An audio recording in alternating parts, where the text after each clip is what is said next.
Hello students, now let us start the next exercise, that is exercise 2.4 class 9 NCERT. For the first question, a polynomial is given. We need to check whether this polynomial is the factor of p of x, in which there are 4 p of x in the 4 option it is given.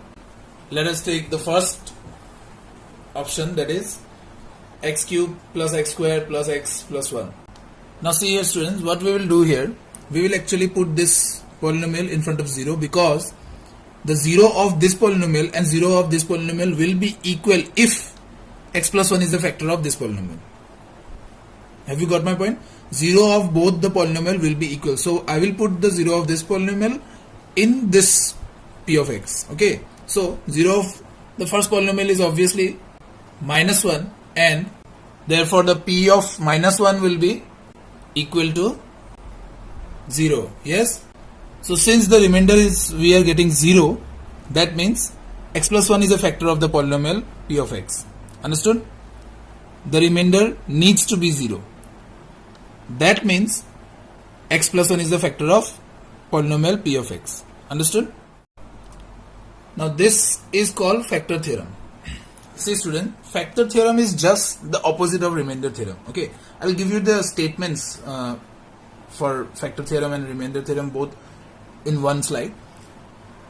See, first of all, remainder theorem says that when we put this value, the 0 of this polynomial, when we put it here, then put it as p of minus 1 or p of whatever value we get, then the answer we are getting is the remainder. Understood? This means this remainder theorem says that this will be the remainder, and factor theorem says that if this remainder is equal to 0, that means this polynomial will be the factor of the other. Understood? Remainder theorem doesn't say anything about the remainder equal to 0. What does that mean?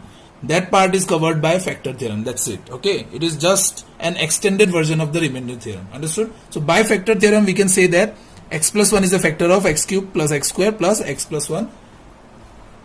Now let us go to the third part of the question, and again we will have to find the value of p of minus 1 like this, and we will get the remainder to be equal to 1. So obviously x plus 1 is not a factor of this polynomial. Yes. Now the fourth part is this one, in which we will have to do the same method. P of minus 1 we need to find like this. See here student, this is minus 1 and this is minus. So minus minus, this will be plus. Okay. And therefore we are writing here plus 2 plus root 2. So what we get here, that is root 2 plus root 2. I have explained in the first exercise that what we will do in root when we have this kind of solution, the root 2 plus root 2 will be 2 root 2. Understood? Similarly, tell me what will be the value of root 3 plus root 3, 5 root 3 plus 2 root 3. Can anyone tell me what is the value here? In the next question, again we need to use the factor theorem to find that whether this g of x is a factor of p of x or not. So we can directly divide this, or we can use the remainder theorem here, okay, to find the remainder. And if the remainder is 0, that means by factor theorem g of x will be the factor of p of x. Yes. So until here I have used the remainder theorem. Now I'll find the value of p of minus 1, that will be like this, and the remainder will be 0. That means g of x is the factor of p of x. You have to write this statement. Okay. I think these questions are very easy. You can do easily by yourself. Let me show you the last one. Now we can find p of 3 like this, and what we will get here, the remainder will be 0. So g of x is obviously the factor of the p of x. Okay. Now for the next question, it is given that the p of x, x minus 1 is the factor of p of x. So it is given, but what we need to find is the value of k, because p of x will have a k, and since x minus 1 is a factor of p of x, therefore when we put the value of x to be 1, in P of X, then what should we get? That should be equal to 0. Yes, we will put 0 here. That means A we will find as minus 2. I hope you have got the concept here. Let me show you one more. I am showing you the odd ones. Again we need to put the value of X to be 1. That means P of 1 should be equal to 0. Yes. So we can find the value of K to be root 2 minus 1. I hope you have understood the concept very clear. If you have any doubt with the concept, please ask me questions. We are applying here the factor theorem only. Okay. Now the most important questions of this exercise is question number 4 and question number 5, in which we need to factorize the given equation. The question number 4 is factorization of quadratic equation, and question number 5 is the factorization of cubic equation. So for question number 4, first part, we will be using here the splitting the middle term. Okay, let me show you. Please listen to me very carefully. We have done this part in class 8, but still I will have to explain it here also. Any any quadratic equation is in the form of this. Okay, now we need to find two numbers, say alpha and beta. Okay, I'm just writing the two numbers. You can take any of them, because ABC already have taken, X already have taken. So I'm saying alpha and beta. You can say K or L or M or N, anything. Okay, that doesn't matter. The thing is, these two numbers, when they are multiplied, they should give the value of A into C. That means multiplication of the first and the last term. Have you understood this? We need to assume any two numbers such that their product is equal to the product of the multiplication of first and the last number. Understood? And alpha and beta are such that if we add or subtract them, then the answer should be the equal to middle term. If alpha and beta are subtracted or added, then the answer should be equal to the middle term, that is B. Understood? Now see here. What is the product of A and C here? That is 12. Yes? 12. Now we need to find two numbers such that if we add them or subtract them, we will get minus 7, because B is here minus 7. And if you multiply them, then we should get 12. So can you think of any two numbers? Yes, that is minus 4 and minus 3. Because if we are adding minus 4 and minus 3, then we will get minus 7. Yes. And if we are multiplying minus 4 and minus 3, then we will get plus 12. Have you understood the concept? Always understand this. This is very important for your class 10, for your class 9th. Even it was important in class 8 also. So now after we get this, what we will do?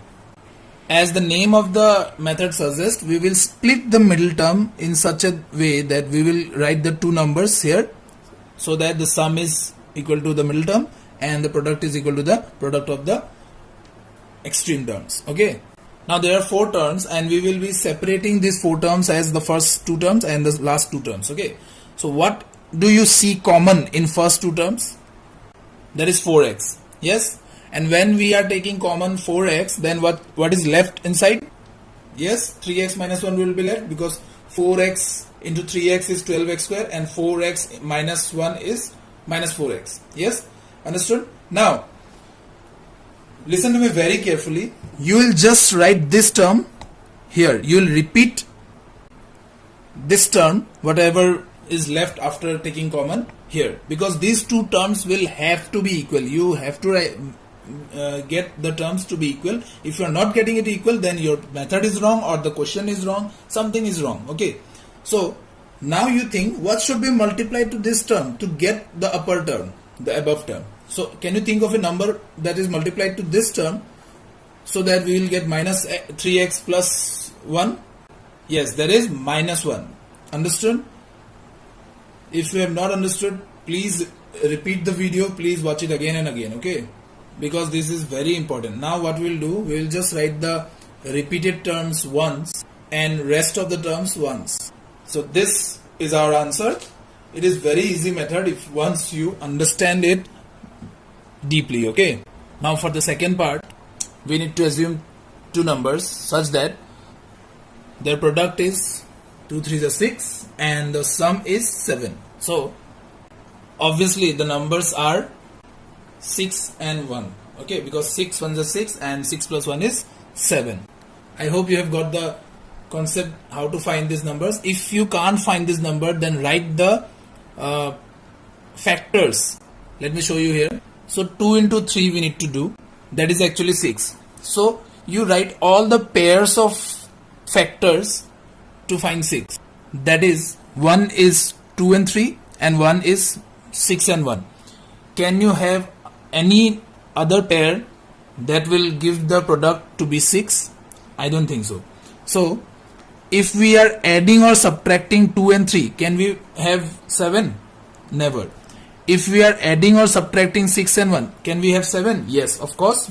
If we add these two numbers, we will get 7. So this is how we find in tough questions, okay? In this kind of question, you can directly guess the answer, but in tough question, go for prime factors method. Now what do you see common in first two terms? 2x, yes. Now as I have already told you that you will have to repeat the common part here. Now what should be multiplied with x plus 3 to get to x plus 3? That is very easy. Now write the repeated part once and the other part once. So these are the two factors of this equation. So this equation is factorized. So the next question is, the product of the extreme terms is minus 36. Yes. Now we need to find two numbers such that their sum or the difference is 5. Now first we have 6 and 6. Of course we cannot find it. Then we have 4 and 9. Then we have 12 and 3. I think these are the three sets of numbers which will give us the product as 36. Okay, 36. We can put any of them as negatives to get the minus 36 here. Now 6 and 6 will these two numbers ever give us the sum or the difference to be 5? No. 12 and 3.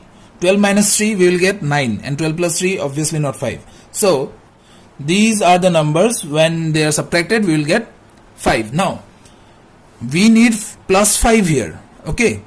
Therefore the larger number should be positive number. That means the minus is with the smaller number. So the product is a negative one and the sum is a positive one. Yes, this is very important to understand the sign. You have to understand the sign, okay? If you are getting it wrong, then your whole answer is wrong and you cannot even think what is the mistake I have done, okay? So this is very important. Understand this. Now taking common from the first two terms is, yes, writing the common terms as it is. Now what should be multiplied with this to get this? That is minus 2, of course. So I have taken the common terms and the other terms. So these are the two factors of this equation. Yes.